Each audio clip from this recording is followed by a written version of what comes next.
안녕하세요. 언어퀘스트입니다. 리몬스터 애니메이션 요약입니다.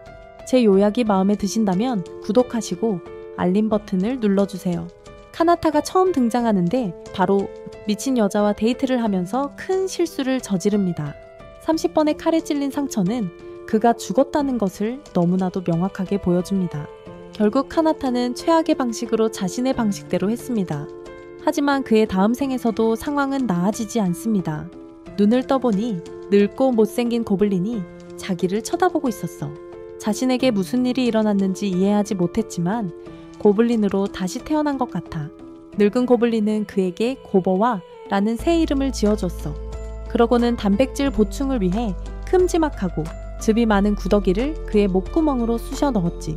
고버와는 아기라서 말도 못하고 거부할 수도 없었어. 이튿날 그는 잠에서 깨어나 보니 못생긴 초록색 아기들에게 둘러싸여 있었어. 자신도 그들만큼이나 못생겼다는 현실을 받아들여야만 했지.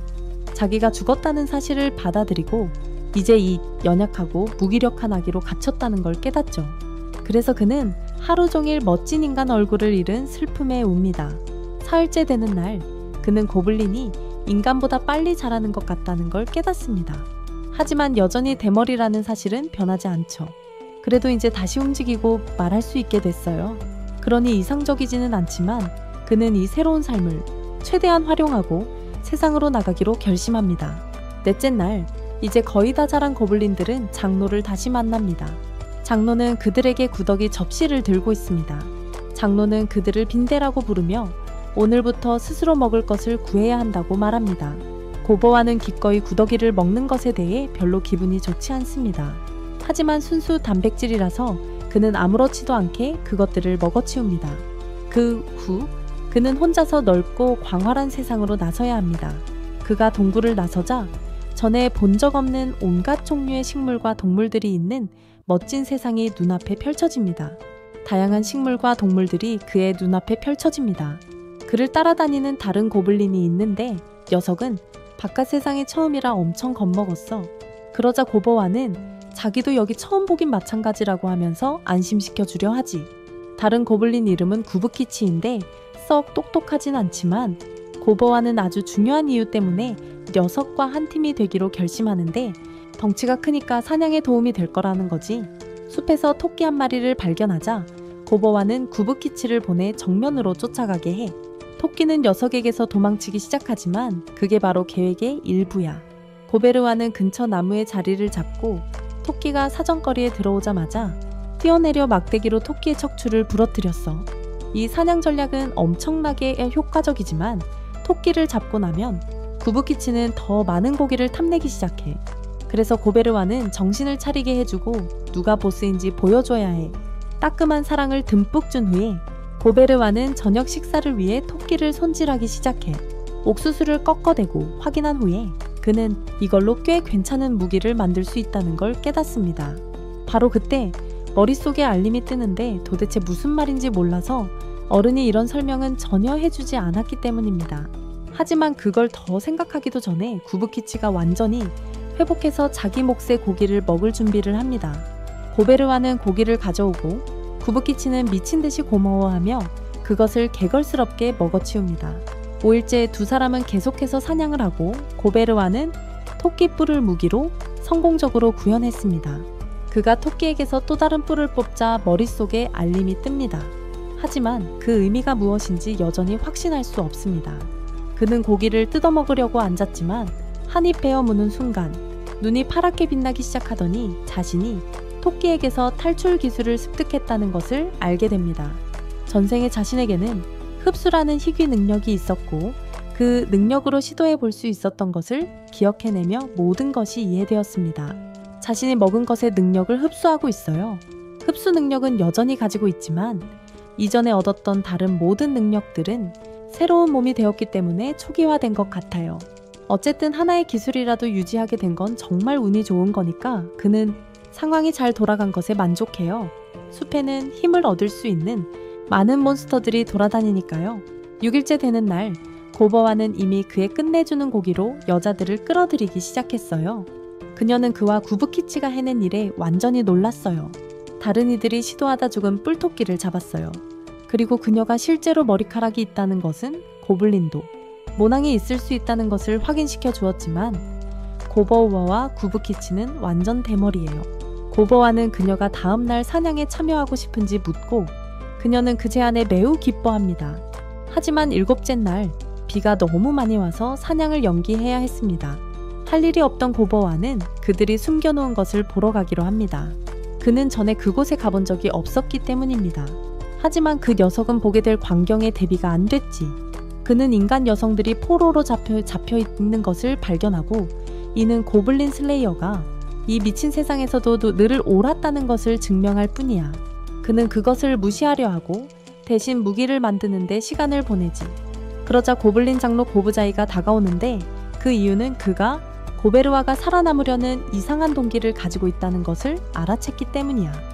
그는 고베르와가 이 속도라면 예상보다 더 빨리 레벨업할지도 모른다고 생각하지. 고베르와는 심지어 여기에 레벨 시스템이 있다는 것도 몰랐어. 그래서 고부자이는 이 말을 톡톡 치면 볼 수 있다고 했습니다. 그러자 고버와는 장로님이 현재 86레벨이라는 것을 알게 됩니다. 그리고 고부자이는 100레벨에 도달하면 더 높은 존재로 진화할 수 있다고 말합니다. 하지만 고블린들은 너무 빨리 늙기 때문에 고부자이는 이제 20대지만 엄청 늙어 보입니다. 떠나면서 고부자이는 유망한 젊은이들이 마을에서 돌아올 때 진화한 호브고블린이 어떻게 생겼는지 볼 수 있을 거라고 고버웩에 말합니다. 하지만 고버웩에는 뭔가 이상한 느낌이 듭니다. 하지만 고버웩에는 뭔가 찜찜합니다. 다음 날 날씨가 개어 고베르와가 다른 2마리와 함께 사냥을 나섭니다. 일주일밖에 안 되었다는 것을 감안하면 정말 프로페셔널하게 협력하는 모습입니다. 겨우 일주일 만에 이 정도라니 놀랍습니다. 고부미는 뒤에서 지원하고 고베르와는 거리를 두고 사냥하고 구부키치는 앞장서서 길을 안내합니다. 그들은 많은 고기를 얻게 되고 고부미는 고기가 너무 두껍고 즙이 많아서 눈물을 흘립니다. 한입 베어 무는 순간 고기의 두께와 육즙에 감동한 고부미는 눈물을 흘립니다. 고베르와도 한입 베어 물고 그러면서 배우게 됩니다. 그 뱀고기 덕분에 몇 가지 새로운 기술을 얻었어. 다음날 그들은 계속 사냥을 하지만 11일째 되는 날 그들은 어리석은 실수로 알 수 없는 동굴에 들어가게 돼. 그들은 엄청난 규모의 흡혈 박쥐떼를 마주하게 돼. 그들은 도망치려고 필사적으로 달아나지만 박쥐애들이 너무 빨라. 그래서 구부키치와 고버와는 뒤에 남아서 박쥐들과 맞서 싸우기로 결정해. 처음에는 압도당하지만 고버와가 그 악의 눈 기술을 사용해서 모든 박쥐들을 순간적으로 얼어붙게 만들어 박쥐들이 얼어붙자 녀석들은 남김없이 모두 죽여버립니다. 그 후 그들은 불쌍한 시체들을 먹어치우고 고버와는 박쥐 고기를 먹으면서 새로운 기술들을 얻습니다. 예를 들어 반향전기 독저항성, 심지어 코로나19까지요. 그들이 왕처럼 계속 먹고 있자 다른 고블린들이 다가옵니다. 모두 배가 고팠고 혼자 사냥할 만큼 똑똑하지 못했기 때문입니다. 그날 밤 그 바보들은 그에게 화풀이를 하려고 합니다. 마치 그의 잘못인 것처럼 말이죠. 그들은 그가 문제라고 생각하지만 사실은 그들 자신이 문제야. 트리나를 잡는 데 쏟는 노력의 절반만이라도 들였다면 항상 굶주리는 일은 없었을 거야. 하지만 그들은 고보아가 상대를 감지하는 능력이 있다는 걸 깨닫지 못해. 그는 맞서 싸우고 비록 누구를 죽이려는 의도는 아니지만 도객 기술의 양을 잘못 계산해서 공격해온 고블린 하나가 죽게 돼. 하지만 그는 상관없다는 듯이 여전히 자신을 암살하려 했던 그들에게 본보기를 보여주려 합니다. 하지만 고부미가 나타나고 고버와조차도 그녀가 그들에게 한 짓 이후로는 소중한 고버와를 공격한 그들을 불쌍히 여깁니다. 다음 날 그들은 다시 사냥을 나가고 조직적인 공격을 계획합니다. 오크는 자기 할 일에 열중하고 있는데 굽키치가 돌을 던져 바로 눈에 맞춥니다. 오크가 까맣게 눈이 멀자 굽키치가 달려듭니다. 오크가 도끼로 그를 밀쳐내지만 바로 다음 순간 또 다른 바위에 손가락이 박살납니다. 그런 다음 그들은 곤봉으로 오크의 무릎을 망가뜨립니다. 고버와는 오크의 머리를 여러 번 찔러 죽입니다. 오크가 죽자 그들은 오크의 고기를 먹습니다. 하지만 남은 고기가 너무 많아서 고버와는 모두 가져가기로 결정했습니다. 자신이 하고 싶은 일이 있었기 때문에 동굴로 가져가려고 했습니다. 그들이 남은 고기를 모두 가져오자 고버와는 부러지고 배고픈 고블린들에게 마음껏 고기를 먹으라고 말합니다. 처음에는 주저하지만 하나둘씩 고블린들이 무릎을 꿇고 돼지처럼 고버와의 맛있는 고기를 개걸스럽게 먹어치우기 시작합니다. 그들을 지켜보던 고버와는 과거의 자신이라면 결코 이렇게 사람들을 도와주지 않았을 거라고 생각하지만 어쩌면 환생으로 인해 몸만 바뀐 게 아니었을지도 모른다고 생각합니다. 그날 밤 모두가 잠든 후 고버와는 누워서 똑같이 하려고 했었지만 머릿속에 이 빌어먹을 알림이 멈추질 않습니다. 레벨 요구치를 초과했다고 계속 뜨는데 곧 호브고블린으로 진화할 것 같아. 근데 너무 졸려서 신경도 안 쓰고 있네. 다음날 아침 고버와가 일어나 보니 이상한 일이 벌어졌어. 자기 모습이 달라진 걸 본 거야. 하룻밤 사이에 외모가 변한 이유를 몰라서 완전 혼란스러워했지. 게다가 환생하기 전에 예전 모습과 훨씬 닮았고 무엇보다 중요한 건 더 이상 대머리가 아니라는 거야. 굽키치에게도 똑같은 일이 일어나고 가부미는 변함없지만 친구들의 새로운 모습을 좋아해. 장로가 무슨 소란인가 싶어 와보고는 고버와와 굽키치가 태어난 지 고작 2주 만에 진화했다는 사실에 완전히 충격받았어. 굽키치가 고버와의 관심을 끌더니 얼마나 강해졌는지 시험해보고 싶다고 말하는데 사냥으로는 만족할 수 없을 거래. 그래서 고버와와 직접 싸워서 실력을 겨뤄보고 싶다는 거야. 고베르와가 도전에 응하면서 둘은 시합을 시작하러 나섭니다. 숲에서 권투를 시작하고 구부키치는 확실히 이전보다 훨씬 강해졌습니다. 하지만 여전히 고베르와를 쓰러뜨릴 만한 전투 기술은 부족합니다. 고베르와는 펀치를 피하고 다리를 걸어 넘어뜨립니다.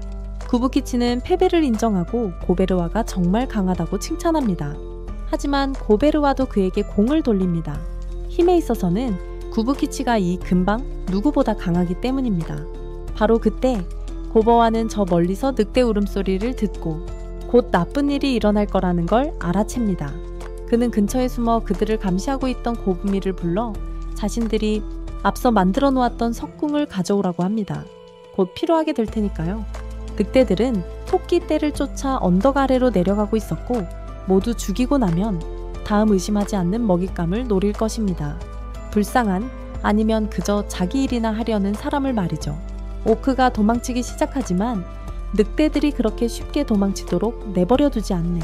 늑대들은 계속 쫓다가 결국 오크를 붙잡아 갈기갈기 찢어버리지. 고버와와 구부키치는 이 광경을 지켜보면서 늑대들이 진화 후 자신의 힘을 시험해볼 완벽한 상대라고 생각하지. 고버와는 고부미에게 늑대들을 향해 석궁을 쏘라고 신호를 보내고 우두머리가 쓰러지자 고버와와 구부키치는 달려들어 늑대들을 두들겨 패기 시작하지. 대장 늑대가 없으니 늑대들은 협동심을 잃었고 그래서 고블린들은 놈들을 빠르게 처리해서 단 한 마리도 남김없이 모조리 죽였지. 대장 늑대 혼자만 남았지만 그놈도 결국엔 입은 상처 때문에 쓰러질 거야. 놈이 쓰러지자 고버와가 나서서 입을 크게 벌리고 그 늑대를 엄청나게 크게 물어뜯었어. 그 짓 덕분에 고버와는 리더십을 포함한 몇 가지 추가 능력을 얻었지. 고버와는 나머지 죽은 늑대들을 동굴로 가져가서 다른 고블린들이 원하는 만큼 마음껏 먹으라고 했어. 하지만 이제부터는 스스로 먹을 것을 구해오라고 합니다. 그럴 자신감이 없던 고블린들은 무릎을 꿇고 고베르와에게 사냥하는 법을 가르쳐달라고 애걸합니다. 고베르와는 그들이 사냥법을 모른다면 가르쳐주겠다고 하고 무기가 필요하다면 만드는 법까지 가르쳐주겠다고 합니다. 그 덕분에 모두에게 인정받게 되고 고블린들의 훌륭한 지도자가 됩니다.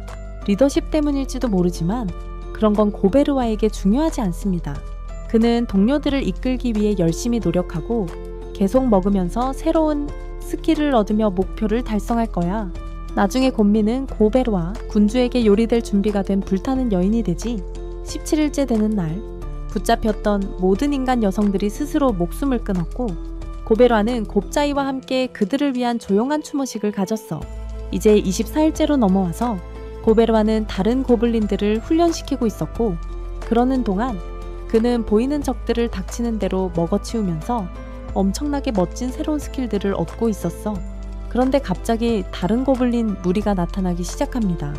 고버와는 싸움을 준비하며 자신의 무리를 지키려 하지만 고부자이가 그를 막고 그 고블린들이 자신들의 약탈자들이라고 말합니다. 고부르는 그 약탈자들이 자신들의 세대 고블린들의 아버지들이라는 사실에 충격을 받습니다. 그 약탈자들은 또 다른 인간 여자들을 잡아왔고 악당 고블린들은 모두 기뻐합니다. 왜냐하면 그들이 마지막 남은 자기들 세대이기 때문입니다. 알고 보니 고블린 DNA는 너무 강해서 심지어 그들이 다른 종과 짝짓기를 해도 여전히 고블린 애들을 낳는다. 고브루는 그 번식이라는 걸 이해하지만 그렇다고 지금 일어나고 있는 일을 괜찮다고 생각하는 건 아니다. 그는 자기가 인간 여자들을 돌볼 수 있게 해달라고 요청하지만 습격대장은 그것을 허락하지 않는다. 고브루의 고블린 무리는 그를 지원할 준비가 되어 있지만 그것은 두 집단을 분열시키기 시작할 뿐이다. 바로 그때 2명의 고블린 여자아이들이 들어와서 양쪽에게 말한다. 서로 진정하고 완전한 내전을 피하기 위한 방법을 찾아야 했습니다. 이 천재 소녀들은 호바스터와 마법사 호브세입니다. 그들은 멋진 아이디어를 떠올렸습니다. 두 세대의 지도자들이 싸우게 하고 승자가 마을을 다스리도록 하는 것이었습니다. 약탈자는 고브루에게 본보기를 보여주려 했고 고브루도 기꺼이 싸움을 받아들였습니다. 고브루가 신비로운 실솜씨를 보여주자 싸움은 순식간에 끝났습니다. 다른 사람들은 그가 어떻게 그런 짓을 했는지 이해할 수 없었기에 고브루는 그저 자신의 몸에서 나온 것이라고 설명했습니다. 알고 보니 악마 거미를 먹고 나서 그런 능력을 얻었대요. 거미줄을 만들 수 있다는 거죠. 그 여자애들은 자기들이 없는 동안 저런 남자애가 태어났다는 게 믿기지 않는 눈치고요. 고브루는 자신이 마을의 새로운 지도자가 되었다고 선포합니다. 그러면서 누구든 반대하는 사람이 있냐고 묻지만 감히 그에게 도전할 사람은 아무도 없죠. 고브루는 사람들에게 그들을 건드리지 말라고 명령했고 자신도 아무것도 하지 않을 것이며 그들은 결국 인간 마을로 돌려보낼 방법을 찾아야 해. 그 여자애들은 자기들이 뭘 해야 할지 궁금해하기 시작했고 우리는 고브루의 행동이 전적으로 이타적인 게 아니었음을 알게 돼. 그 녀석은 인간들의 지식을 얻고 싶어 했고 고브루는 그들에게 질문을 퍼붓기 시작해. 그 여자애들이 어떤 상행위를 하는 무리의 일원이었음을 알아내지. 고블린들이 공격했을 때 남자들은 모두 죽었고 이 5명의 여자애들만 살아남았어. 28일째 되는 날 고브루는 그 여자애들이 밝고 긍정적인 모습을 보이자 깜짝 놀라. 그는 그들이 완전히 회복되지 않았다는 것을 깨닫습니다. 그들은 그저 긍정적으로 있으려고 애쓰는 겁니다. 왜냐하면 그게 일을 더 쉽게 만들어주니까요. 고브루는 그들을 위해 음식을 만들어 그들에게 도움이 되기를 바랍니다. 알고 보니 두 소녀는 요리와 재봉에 능숙했습니다. 안경 쓴 소녀는 연금술사이고 몽롱한 소녀는 감정사이자 대장장이이며 빨간 머리 소녀는 신입전사이기에 고브루는 나중에 그녀를 훈련에 포함시키기로 합니다. 고브루는 그들을 모두 열심히 훈련시키고 두려워하지 않습니다. 지치면 막말을 할 수도 있는 거고요. 그 후 며칠 동안 그는 사냥 대신 단체 훈련에 집중하며 새로운 규칙을 대원들에게 주입하죠. 31일째 되는 날 비가 억수같이 쏟아졌어요. 고브루와 고브키치는 미친 듯이 격렬한 스파링을 벌이고 모두가 경애하며 지켜봅니다. 그날 밤 고브루는 인간 여자들을 건드리지 말라는 자신의 규칙을 어기려는 고블린들이 있다는 걸 감지합니다. 고브루는 마치 보스처럼 그들 중 제 한 명을 순식간에 제압하고 나머지는 제압합니다. 그는 자신이 정한 규칙을 상기시키고 쓸데없는 말을 한 자를 처벌합니다. 고브루는 여자들에게 사과하고 빨간머리 여자는 그의 품에 안겨 울음을 터뜨립니다. 다른 고블린들이 나타나자 고브루는 고브키치에게 제압된 고블린들을 밖으로 데려가라고 말합니다.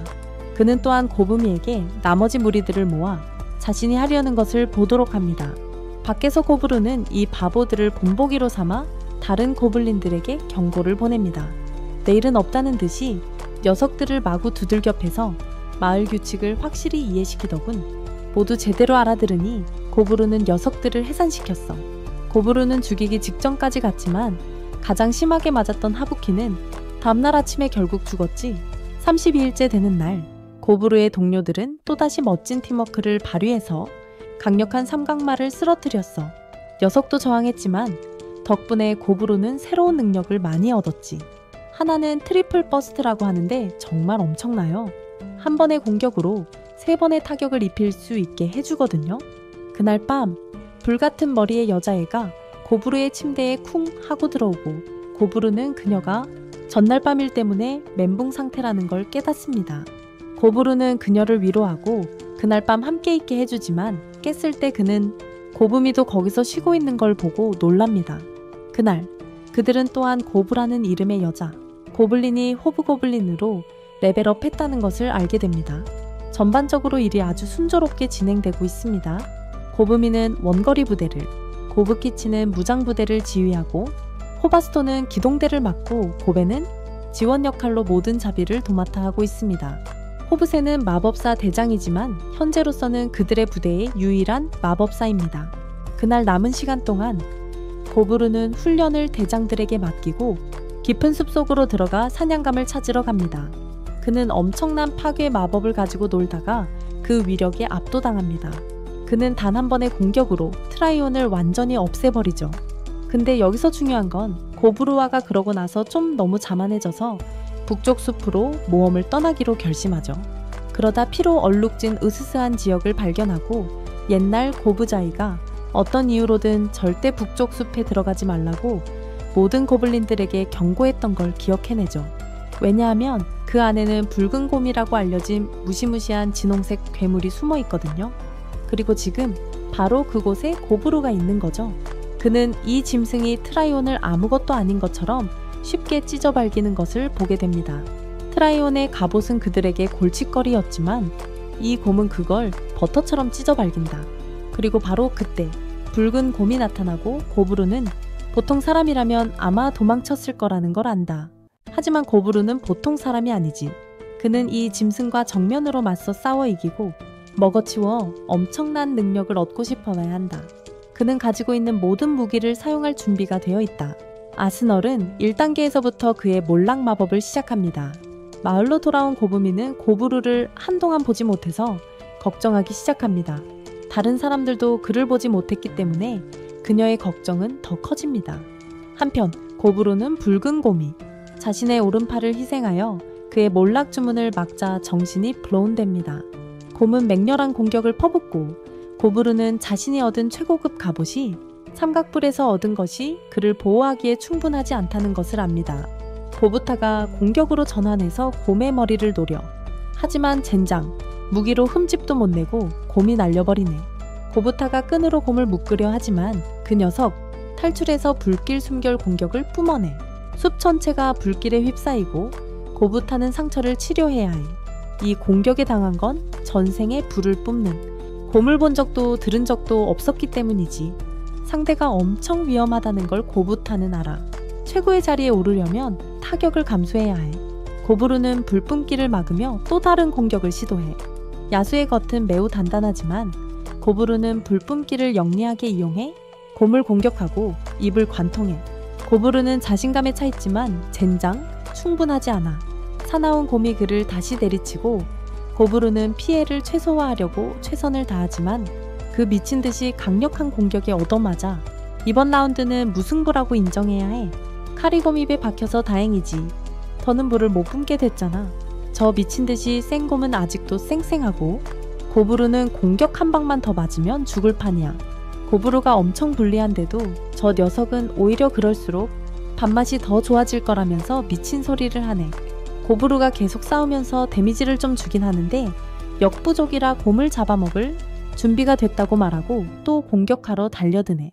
하지만 젠장 그 과정에서 팔을 잃습니다. 34일째 고부루가 마침내 이 미친 싸움에서 승리합니다. 하지만 간신히 살아남았습니다. 마침내 곰을 먹고 엄청난 강력한 데미지와 엄청난 힘 같은 멋진 특성들을 얻습니다. 고부루는 그 후 곧 기절하지만 우리는 다시 한번 그가 레벨 값을 초과하고 모든 조건을 충족했음을 알 수 있습니다. 이제 그는 희귀한 오우거종으로 진화할 수 있습니다. 의식이 흐릿해지자 고부루는 그냥 꼼꼼히 읽어보지도 않고 얘를 선택합니다. 35일째 되는 날 고부루는 계속 곰을 먹어치우며 말도 안 되게 강력한 능력들을 얻습니다. 그는 칼을 집어들지만 어쩐지 칼이 작아 보이고 고부아는 자신이 오우거가 된 것을 깨닫고 충격을 받습니다. 고부아는 마을로 돌아오지만 모두들 공격받는다고 생각하며 겁에 질립니다. 오우거가 왜 자신들에게 미소 짓는지 의아해하며 도망칠 준비를 시작합니다. 그리고 고부루가 나타나서 자기들을 구해주길 바랍니다. 다행히 고부미는 그를 알아보지만 그의 변화에 놀라는 대신 그가 너무 오랫동안 없었던 것에 화가 납니다. 그 과정에서 스스로 다치지만 여전히 고부루에게 한 수 가르칩니다. 그가 팔을 잃은 것에 대해 속상해하지만 다른 사람들은 그가 붉은 곰을 쓰러뜨린 것에 모두 경외심을 느낍니다. 하지만 가장 놀란 사람은 고부자이로 그는 고부아가 태어난 지 겨우 한 달 만에 북쪽 숲의 지배자를 쓰러뜨렸다고 하더군. 다들 그에 대해 궁금한 게 많을 거야. 하지만 고부루는 살아남아서 이 낯선 새 세상에서 새로운 집까지 오게 된 것에 감사할 뿐이야. 고부루가 오거로 변한 후로 고부미는 계속해서 그에게 매달리고 있어. 하지만 그 전에 우리 주인공은 옷부터 갈아입어야겠지. 그가 창고로 들어가자 그곳의 여자들은 처음에는 그를 못 알아봐서 다들 깜짝 놀라죠. 하지만 정체를 증명하려고 엄청난 실력을 보여주자 조금 진정하더군요. 인간 여자애 중 한 명이 망가진 도끼를 보더니 고쳐주고 싶어 했어요. 고블루가 거기에 있는 동안 자기가 마법석으로 칼을 만들었다고 알려주더군요. 그 칼을 한번 봐달라고 했어요. 고블루는 그녀의 노력에 감탄해서 머리를 쓰다듬어 줬죠.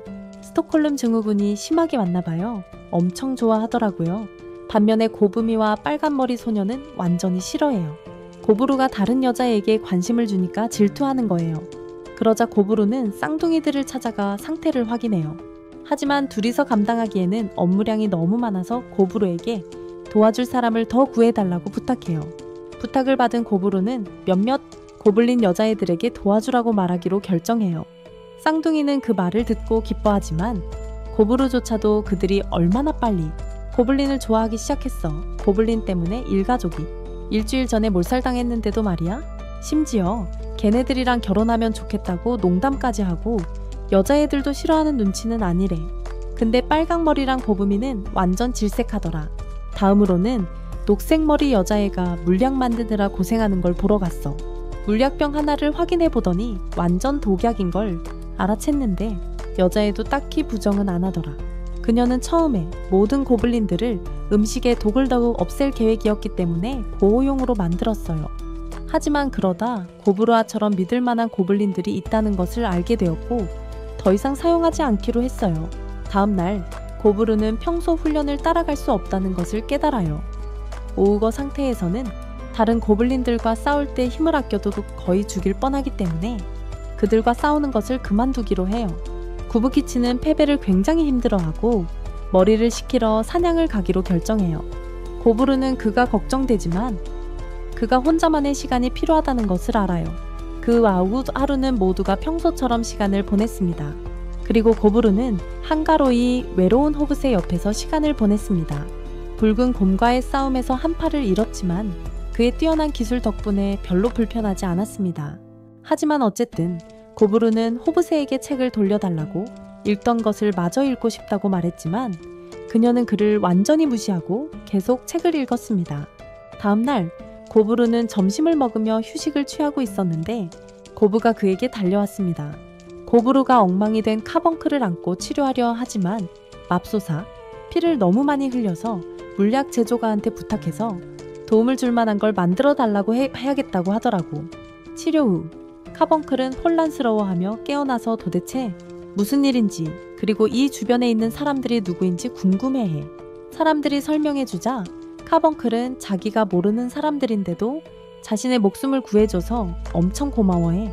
자신을 리터너라고 소개하며 얼마 전에 인간들한테 공격을 받았대. 그래서 몸 상태가 저렇게 안 좋아진 거고 사금석 이마에 박힌 보석이 엄청 비싸다잖아. 한 10억 골드인가 뭐 그렇대. 그러니 저놈들이 저 애를 죽이려 들지. 리터너는 고블루에게 자기를 쫓는 모험가들을 따돌려 달라고 부탁한다. 자신에게 시간이 얼마 남지 않았다는 걸 알기 때문이다. 알고 보니 리터너는 인공 사금석이었는데 옛날의 전설의 마법사가 자신의 보물을 지키기 위해 만든 존재입니다. 하지만 공격 중에 그녀를 살아있게 하는 핵심 부분이 심하게 파괴되었고 이대로는 오래 버틸 수 없게 되었습니다. 그녀의 주인은 인간들에게 엄청난 원한을 품고 있었고 저승에서도 마찬가지였습니다. 차라리 전설적인 보물을 고블린들에게 넘겨주더라도 인간들의 손에 들어가는 것을 원치 않았습니다. 그래서 고부루가 모험가들을 쫓아내는 것을 돕는다면 그녀는 기꺼이 모든 보물을 그에게 넘겨줄 것입니다. 이건 진짜 절호의 기회니까 고부르 녀석 절대 쉽게 놓치지 않을 거야. 모두를 모아놓고 오늘 보물창고 털러 가서 인간들 겁나게 놀래켜주자고 폭탄 선언을 하지. 대장장이 여자애한테 전에 말했던 영석, 칼 있냐고 물어보니까 순순히 넘겨주네. 고부르는 원래 칼 쓰는 놈은 아니지만 빈손으로 겁주는 것보단 낫다고 생각하는 거지. 고블린 부대는 카번클이 말한 보물 위치로 깊숙이 침투해 들어갔지.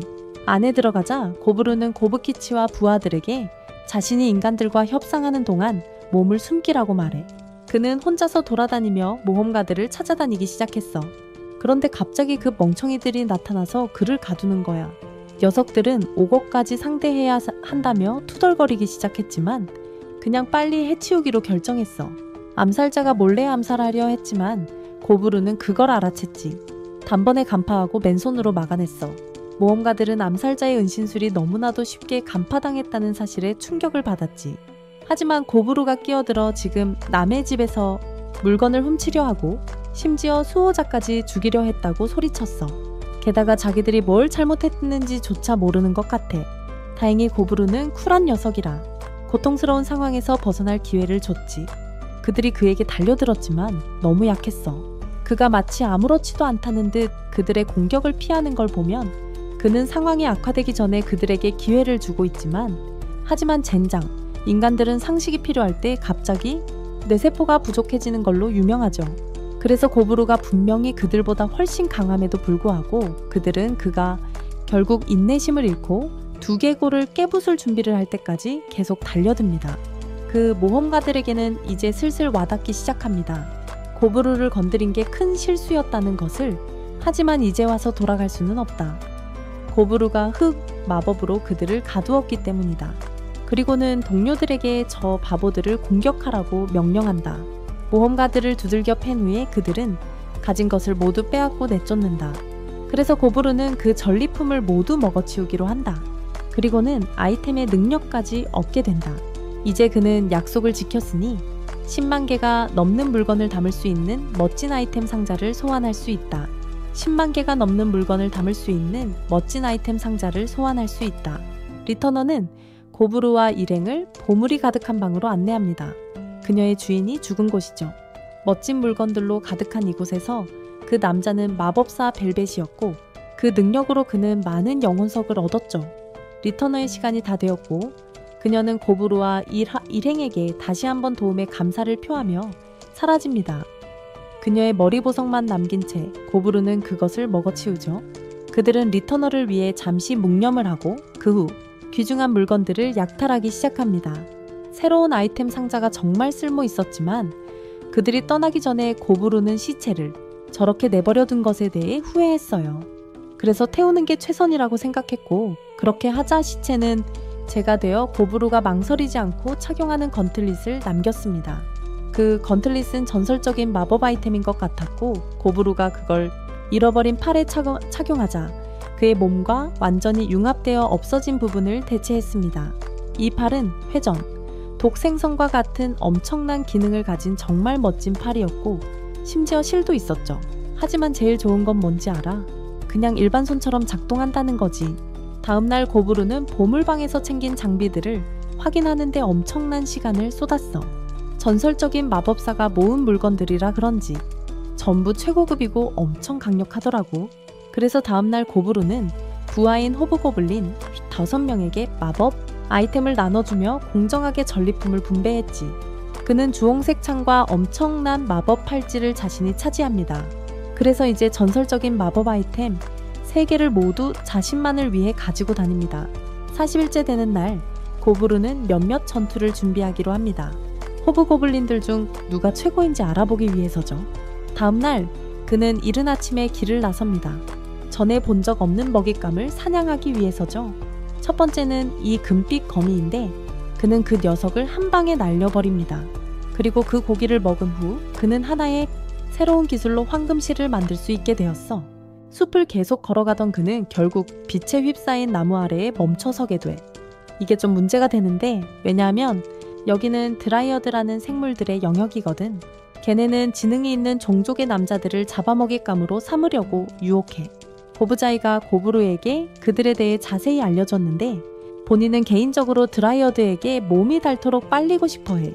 하지만 고부루는 그렇게 사치스러운 일은 절대 하지 않을 거야. 아니면 적어도 그렇게 스스로에게 말하겠지. 왜냐면 드라이어드가 나타나서 바싹 다가오기 시작하자마자 고부루는 싼 양복처럼 맥없이 무너지거든. 쿨한 척 해보지만 이 세계에선 아직 동정이었단 걸 깨닫는 거지. 그러자 이성적인 생각은 전부 사라지고 고부루는 자신의 성스러운 스킬, 황금 당근을 발휘하는 거야. 드라이어드는 눈앞에 펼쳐진 광경에 완전히 넋을 놓고 그 후 5시간 동안 정말 야릇한 일들이 벌어진다고 해두자 드라이어드가 마침내 일을 끝내고 그에게 빨리 돌아와서 더 많은 시간을 보내자고 애원합니다. 고부루는 근처 폭포로 가서 몸을 씻습니다. 하지만 어디선가 도마뱀 인간들이 아무 이유 없이 그에게 달려듭니다. 그래서 그는 그들을 완전히 제압하고 덤빌 생각을 한 다른 자들까지 모두 처리합니다. 다음날 고부루는 마법사가 될 수 있는 기술을 가진 고블린 2명이 그의 부하에 있다는 것을 알게 됩니다. 그래서 그는 그들을 호브스의 밑으로 보내 훈련받도록 합니다. 하지만 호브스는 그 분위기를 눈치채지 못했어요. 다른 고블린들을 가르칠 생각에 호브스의 얼굴은 굳어 있었죠. 그런데 갑자기 다른 일이 생겼어요. 동굴에 있는 여자 고블린들이 모두 고부루와 사이가 나빠졌어요. 그리고 이유를 알 수 없었어요. 아무도 말해주지 않았거든요. 그래서 고부루는 초록머리 여자 고블린에게 갔어요. 그 여자가 가장 침착해 보였거든요. 그 여자는 모두가 고부루가 최근에 여자 고블린들과 험하게 놀아났다는 것을 알고 화가 났다고 말했어요. 드라이어드의 흔적이 그의 몸에 남아있어서 쉽게 알 수 있었죠. 그래서 그를 먼저 선택하지 못했다고 질투하는 거야. 초록머리 소녀도 같은 감정을 느끼지만 질투심으로 침묵하는 대신 좀 더 적극적으로 자신의 감정을 표현하기로 해. 이런 상황에서 고부루는 부드러운 담요처럼 맥없이 무너지는 걸 알지만 고부미는 자기 몫을 얻지 못하면 넘어가지 않을 거고 알고 보니 다른 사람들 모두 같은 생각을 하고 있었어. 그날 훨씬 더 많은 일이 있었어. 심지어 고부루는 방에 방음벽을 설치해야 했어요. 하지만 그 벽 뒤에서 무슨 일이 일어나든 그 벽 뒤에 남는 거예요. 알죠? 그리고 믿으세요. 저는 한마디도 안 할 거예요. 시청해주셔서 감사합니다.